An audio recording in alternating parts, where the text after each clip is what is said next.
नमस्कार दोस्तों, आज की कहानी बड़ी ही रोचक और प्रेरणादायक है। तो आप सभी दोस्तों से निवेदन है कि कहानी में आखिर तक जुड़े रहें। गांव के उत्तर में एक शांत और हरे भरे इलाके में राम किशोर का घर था। यह घर भले ही कच्चा था, लेकिन राम किशोर के लिए यह उसके सपनों और संघर्षों की जमीन थी। वह रोज सुबह सूरज निकलने से पहले उठता और खेतों में मेहनत करने के लिए निकल पड़ता। उसकी पत्नी जानकी, जो सरल और धर्मपरायण थी, घर और अपने बेटे गोविंद का ख्याल रखती थी। राम किशोर के लिए यह साल भी बाकी वर्षों जैसा ही कठिन था। इस बार बारिश देर से हुई थी और जब हुई तो इतनी तेज कि उसकी आधी फसल बर्बाद हो गई। बची खुची फसल इतनी नहीं थी कि वह देवदत्त का कर्ज चुका सके। देवदत्त गांव का जमींदार एक क्रूर और लालची व्यक्ति था। उसका मकसद गांव के गरीब किसानों को कर्ज के जाल में फंसाकर उनकी जमीन को हथिया लेना था। एक दिन देवदत्त अपने आदमियों के साथ राम किशोर के घर आया। उसकी भारी भरकम आवाज और कठोर व्यक्तित्व को देखकर जानकी और गोविंद डर गए। देवदत्त ने कड़कते हुए कहा, राम किशोर, तुम्हारा वादा था कि इस बार के फसल के बाद तुम मेरा सारा कर्जा चुका दोगे, लेकिन अब तक तुम्हारे पास पैसे नहीं आए। क्या तुमने सोचा है कि मैं तुम्हें माफ कर दूंगा? राम किशोर ने सिर झुकाकर कहा, मालिक, फसल इस साल फिर से खराब हो गई। मुझे थोड़ा समय और दे दीजिए, मैं आपका सारा कर्जा चुका दूंगा। देवदत्त हंसते हुए बोला, मेरे पास समय नहीं है राम किशोर, तुम्हारे पास सिर्फ 7 दिन है। अगर पैसे नहीं दिए तो तुम्हारी जमीन मेरी होगी, और हाँ, इसके बाद मैं तुम्हारे घर को भी अपने नाम कर लूंगा। यह कहकर देवदत्त चला गया। राम किशोर की आंखों में आंसू थे। वह जानता था कि 7 दिन में वह यह पैसा नहीं जुटा पाएगा। उस रात जानकी ने उसे सांत्वना दी, राम, आप परेशान मत होइए, ईश्वर सब देख रहे हैं। उन्होंने हमें बनाया है तो वो हमारी मदद भी जरूर करेंगे, बस उनका सहारा लो, उसकी पत्नी ने कहा।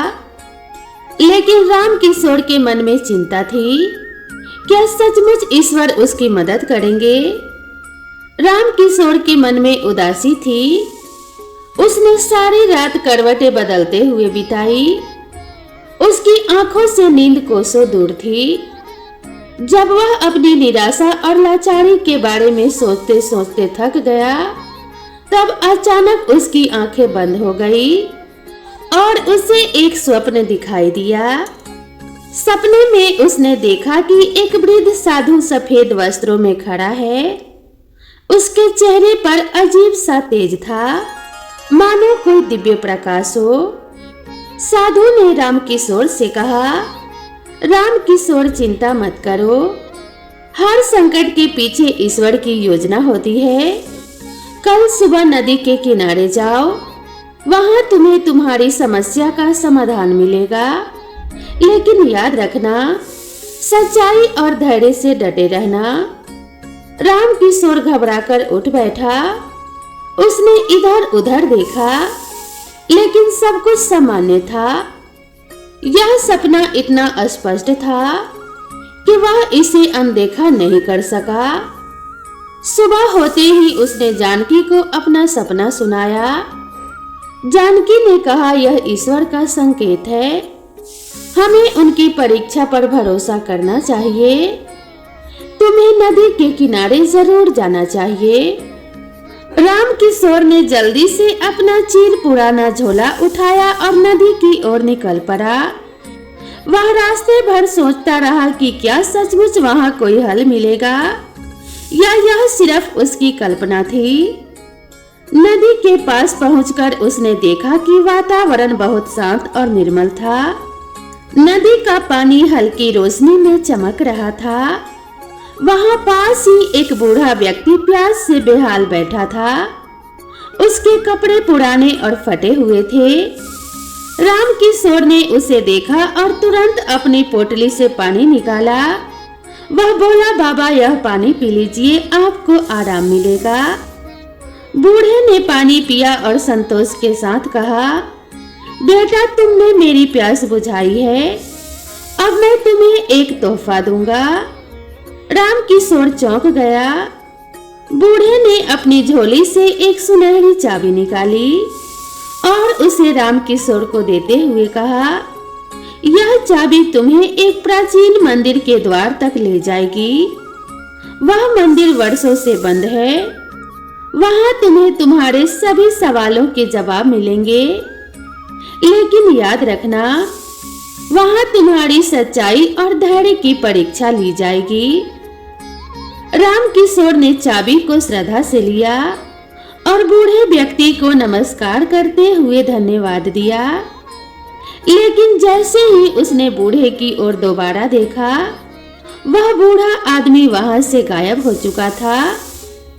राम किशोर के मन में एक अजीब सी नई ऊर्जा और उत्सुकता थी। वह सोचने लगा, यह बूढ़ा कौन था? क्या यह सच में ईश्वर की ओर से भेजा गया कोई दूत था? और इस चाबी का क्या मतलब है? वह घर लौटा और जानकी को सारी बात बताई। जानकी ने कहा, यह ईश्वर का आशीर्वाद है। तुम्हें इस चाबी का उपयोग करना चाहिए और मंदिर तक पहुंचना चाहिए। शायद वहीं से हमारे संकट का समाधान निकले। गोविंद ने भी उत्सुकता से पूछा, पिताजी क्या मैं आपके साथ चल सकता हूँ? राम किशोर ने मुस्कुराकर कहा, नहीं बेटा, यह यात्रा केवल मेरी है, लेकिन जब मैं लौटूंगा तो तुम्हारे लिए खुशियां लेकर आऊंगा। राम किशोर अगली सुबह जल्दी उठकर प्राचीन मंदिर की ओर चल पड़ा। मंदिर गांव के दक्षिण छोर पर एक घने जंगल के बीच में स्थित था। इसे लेकर कई डरावनी कहानियां प्रचलित थी। लोग कहते थे कि जो भी वहां गया है आज तक वापस नहीं लौटा। राम किशोर ने हिम्मत जुटाई और अपनी चाबी को कसकर पकड़े रखा। जैसे ही वह मंदिर के पास पहुंचा, उसने देखा कि वह एक बहुत ही विशाल और भव्य मंदिर था, जिसकी दीवारों पर जटिल नक्काशी की गई थी। लेकिन मंदिर के दरवाजे पर एक बड़ा सा ताला लगा हुआ था। राम किशोर ने कांपते हुए हाथों से चाबी को ताले में डाला। ताला तुरंत खुल गया और दरवाजे धीरे धीरे खुलने लगे। दरवाजों के पीछे एक गहरी अंधकारमय गुफा थी। राम किशोर ने कदम बढ़ाए, लेकिन जैसे ही उसने अंदर प्रवेश किया, चारों ओर एक दिव्य प्रकाश फैल गया। उसने सुना कि एक गूंजती हुई आवाज उसके कानों में आई, यहाँ केवल वही आगे बढ़ सकता है जो सत्य, धैर्य और साहस के मार्ग पर चलता है।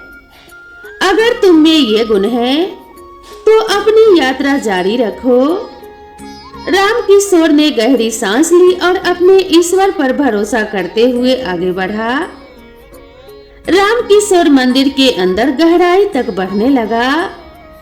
जैसे जैसे वह आगे बढ़ता, उसके कदमों के नीचे पत्थर की ठंडी फर्श और चारों ओर अजीब सी खामोशी थी। लेकिन यह खामोशी शांतिपूर्ण नहीं थी, यह डराने वाली थी।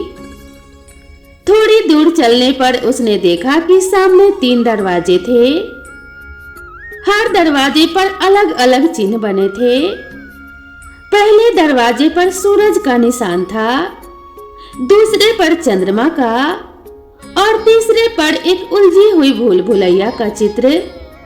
तभी एक गूंजती हुई आवाज सुनाई दी, यहाँ से आगे बढ़ने के लिए तुम्हें सही दरवाजा चुनना होगा। ध्यान से देखो, भ्रम से बाहर निकलने का रास्ता वही है जो सत्य का प्रतीक है। लेकिन याद रखना, यह निर्णय तुम्हारे धैर्य और समझदारी की परीक्षा है। राम किशोर दरवाजों को ध्यान से देखने लगा। सूरज वाले दरवाजे के पीछे से तेज रोशनी आ रही थी, लेकिन वह असहनीय गर्मी का एहसास करा रही थी।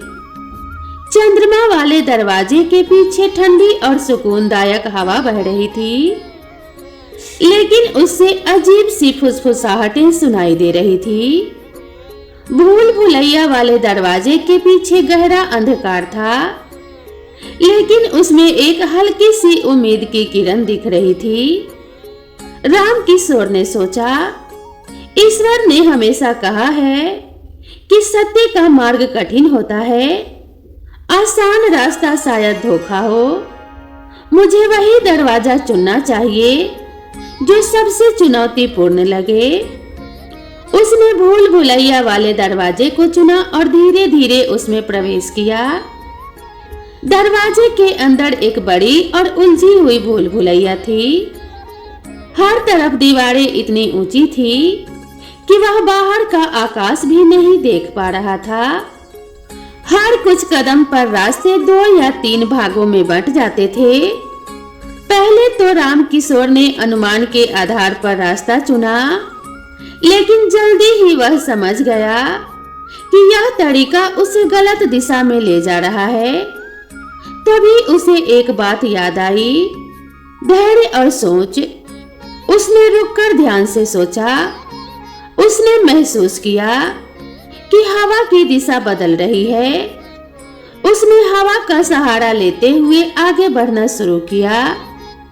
वह धीरे धीरे भूल भुलैया के केंद्र की ओर बढ़ता गया।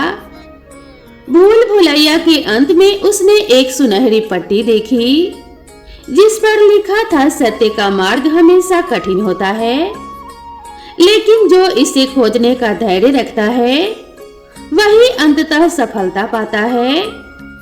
जैसे ही उसने पट्टी को छुआ, भूल भुलैया गायब हो गई और वह खुद को एक नए कक्ष में खड़ा पाया।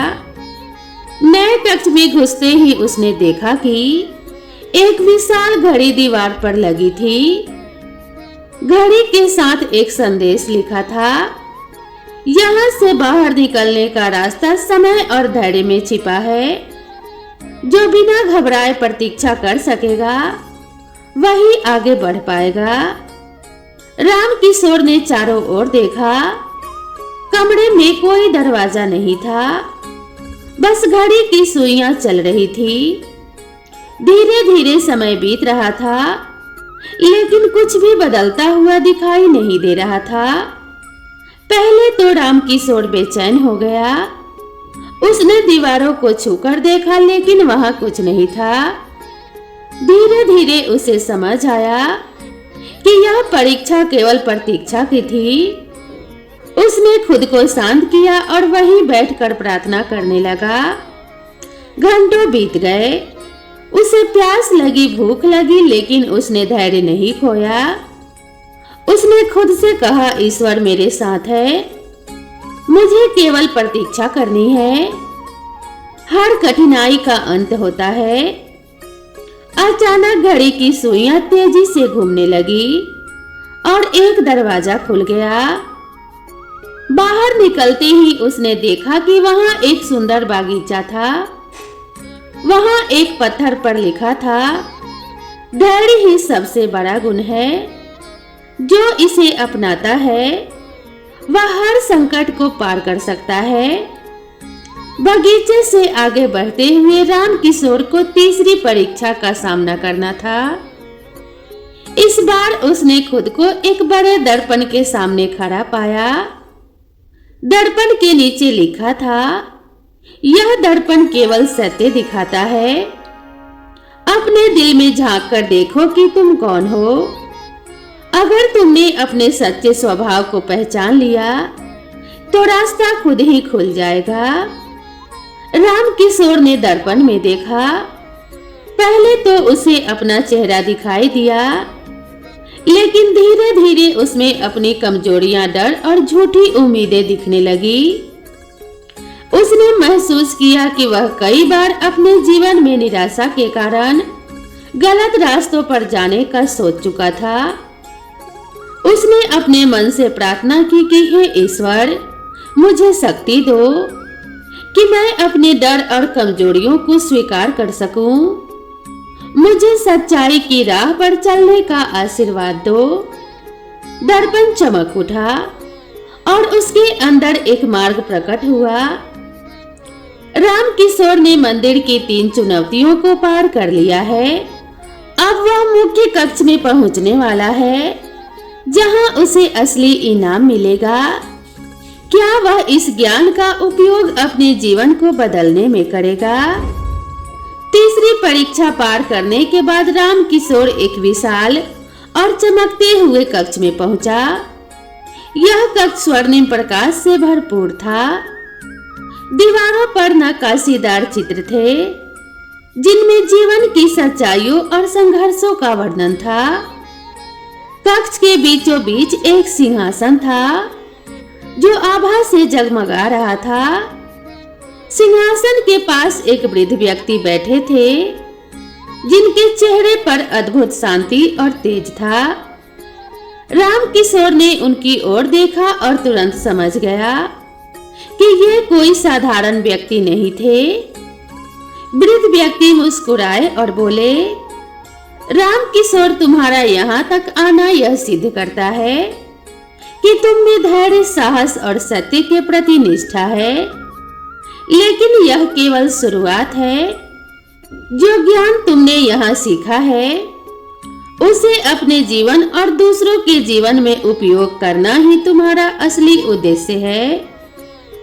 राम किशोर ने विनम्रता पूर्वक हाथ जोड़कर कहा कि हे प्रभु, मैं आपकी कृपा का आभारी हूँ, लेकिन मैं अभी यह नहीं समझ पा रहा हूँ कि मेरे जीवन के संघर्षों का समाधान कैसे होगा। देवदत्त जैसे लोग हमारे गांव में अत्याचार कर रहे हैं। मैं क्या कर सकता हूँ? वृद्ध व्यक्ति ने उत्तर दिया, हर अन्याय के पीछे लालच और अज्ञानता होती है। इन्हें खत्म करने के लिए सत्य, धैर्य और साहस की शक्ति का उपयोग करना होगा। यह लो, यह पवित्र ग्रंथ है। इसमें वह सब ज्ञान है जो तुम्हें और तुम्हारे जैसे अन्य लोगों को सही रास्ता दिखाएगा। लेकिन याद रखो, यह ग्रंथ केवल उनके लिए उपयोगी है जो सच्चाई और न्याय के मार्ग पर चलने का साहस रखते हैं। राम किशोर ने पवित्र ग्रंथ को दोनों हाथों से ग्रहण किया। जैसे ही उसने उसे पकड़ा, उसने महसूस किया कि उसके मन का डर गायब हो गया है और उसमें एक नई ऊर्जा का संचार हो रहा है। वृद्ध व्यक्ति ने कहा, अब समय है कि तुम इस ज्ञान का उपयोग करके अपने गांव में न्याय और सच्चाई की स्थापना के लिए करो। लेकिन याद रखो, संघर्ष आसान नहीं होगा। तुम्हें धैर्य और साहस दोनों की आवश्यकता पड़ेगी। राम किशोर ने सिर झुकाकर उनका आशीर्वाद लिया। वृद्ध व्यक्ति मुस्कुराए और धीरे धीरे गायब हो गए। कक्ष का प्रकाश भी धीमे धीमे मंद होने लगा और राम किशोर ने खुद को मंदिर के बाहर पाया। पवित्र ग्रंथ के साथ राम किशोर गांव लौट रहा था। उसकी चाल में अब आत्मविश्वास था। गांव में पहुंचते ही उसने देखा कि देवदत्त के आदमियों ने कई गरीब किसानों की जमीन छीन ली है और गांव में आतंक फैला रखा है। राम किशोर ने तुरंत गांव वालों को एकत्र किया और उन्हें अपने अनुभव और मंदिर में प्राप्त ज्ञान के बारे में बताया। यह पवित्र ग्रंथ हमें यह सिखाता है कि अन्याय के खिलाफ खड़े होना हमारा धर्म है। जब तक हम एकजुट नहीं होंगे, तब तक देवदत्त जैसे लोग हम पर अत्याचार करते रहेंगे। गांव वालों ने पहले तो झिझक दिखाई, लेकिन राम किशोर की बातों और उसके आत्मविश्वास ने उनमें नई ऊर्जा भर दी। देवदत्त को जैसे ही पता चला कि राम किशोर गांव वालों को एकजुट कर रहा है। उसने अपने आदमियों को भेजकर उसे रोकने की कोशिश की, लेकिन इस बार राम किशोर अकेला नहीं था, पूरा गांव उसके साथ खड़ा था। राम किशोर ने पवित्र ग्रंथ से सीखे हुए सत्य और धैर्य का उपयोग करते हुए गांव वालों को एकजुट और संगठित किया। उन्होंने सामूहिक रूप से देवदत्त के अत्याचारों का विरोध किया। देवदत्त ने अपनी ताकत और धन के बल पर राम किशोर और गांव वालों को डराने की कोशिश की, लेकिन गांव वालों की एकता और राम किशोर के ज्ञान ने उसके सभी चालों को विफल कर दिया। अंततः देवदत्त का अहंकार उसे ले डूबा। उसका सारा धन और शक्ति गांव वालों के एकजुट प्रयास के सामने कमजोर पड़ गई। अदालत ने भी राम किशोर और गांव वालों के पक्ष में फैसला सुनाया। देवदत्त को गांव छोड़कर जाना पड़ा।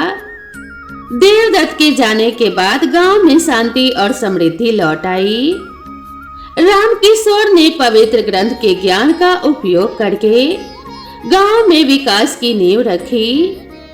अब लोग एकजुट होकर सारा काम करते थे और एक दूसरे की मदद किया करते थे। राम किशोर ने समझा कि ईश्वर का न्याय केवल इंतजार और सही कर्म से ही पाया जा सकता है। उसने जानकी और गोविंद को अपने अनुभव सुनाए और उन्हें सिखाया कि सच्चाई और धैर्य ही सबसे बड़ी ताकत है। गांव में अब हर तरफ खुशी और संतोष था। राम किशोर ने साबित कर दिया कि ईश्वर का न्याय हमेशा होता है, लेकिन उसके लिए सच्चाई, धैर्य और साहस से लड़ाई करनी पड़ती है। यह कहानी हमें यह सिखाती है कि हर संघर्ष के पीछे एक उद्देश्य होता है। ईश्वर हर किसी की मदद करते हैं, लेकिन सच्चाई और धैर्य के मार्ग पर चलना हमारी जिम्मेदारी है। दोस्तों, हमारी यह कहानी आपको अच्छी लगी हो तो एक लाइक करके वीडियो को शेयर जरूर करें और साथ ही चैनल पर पहली बार आए हैं तो चैनल को सब्सक्राइब करना ना भूलें। तो दोस्तों, मिलते हैं इसी तरह की नई और प्रेरणादायक कहानी के साथ। तब तक के लिए नमस्कार।